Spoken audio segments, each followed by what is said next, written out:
Good morning friends. आज हम पढ़ेंगे सेक्शन 22 कन्फेशन, भारतीय साक्ष्य अधिनियम।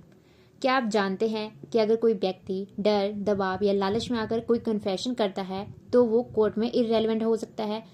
आज हम वही बात करेंगे कि कैसे इंड्यूसमेंट, थ्रेट, कोशियन या प्रॉमिस के कारण दिया गया कन्फेशन क्रिमिनल प्रोसीडिंग में एडमिशेबल नहीं होता।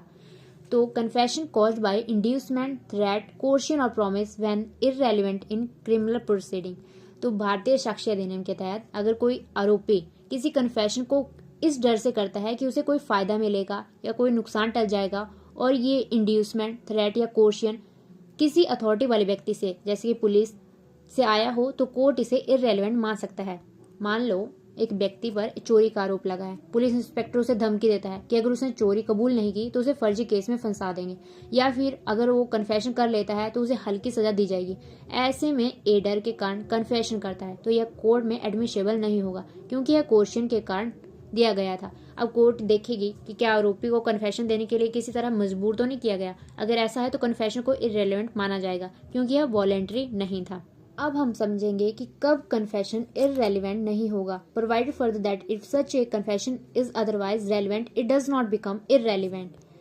तो मतलब अगर कोई आरोपी कन्फेशन करता है तो यह जरूरी नहीं कि हर परिस्थिति में उसे कोर्ट में इनएडमिशेबल माना जाए। कुछ विशेष परिस्थितियों में भले ही आरोपी पर डिसेप्शन हुआ हो, सीक्रेसी, गोपनीयता का वादा दिया गया हो या नशे में हो, फिर भी कन्फेशन जो है रेलिवेंट रह सकता है। तो वो कौन कौन सी परिस्थितियां हैं जिनमें कन्फेशन इररेलेवेंट नहीं होगा। सबसे पहले प्रॉमिस ऑफ सीक्रेसी। अगर किसी आरोपी को यह कहकर कन्फेशन लेने की कोशिश की जाए कि तुम जो भी कहोगे वह गुप्त रखा जाएगा, सीक्रेट रखा जाएगा, तो भी यह कन्फेशन ऑटोमेटिकली इररेलेवेंट नहीं होगा। कोर्ट इसकी एडमिसिबिलिटी को अन्य फैक्टर पर जांचेगी। दूसरा है डिसेप्शन, धोखा देकर लिया गया बयान। मान लीजिए पुलिस वाले ने आरोपी को झांसा दिया कि हमारे पास सबूत है, तो मान लो वरना मुसीबत बढ़ेगी। अगर आरोपी इस झांसे में आकर स्वीकार कर लेता है, एडमिशन कर लेता है तो भी यह कोर्ट इसे पूरी तरह से इररेलेवेंट नहीं मानेगी। तीसरा है confession given in drunk state, नशे की हालत में दिया गया बयान। अगर कोई आरोपी नशे में है और कोई कन्फेशन करता है तो यह भी ऑटोमेटिकली इररेलेवेंट नहीं होगा। कोर्ट देखेगी कि उसने जानबूझ के बयान दिया है या नहीं।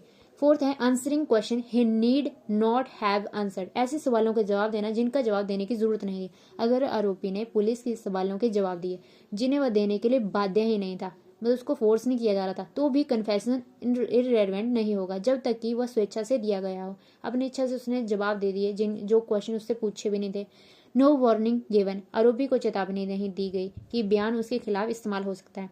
अगर आरोपी को यह नहीं बताया कि जो भी तुम कुछ कहोगे उसे तुम्हारे खिलाफ इस्तेमाल किया जा सकता है, तब भी कन्फेशन ऑटोमेटिकली इररेलेवेंट नहीं हो जाएगा।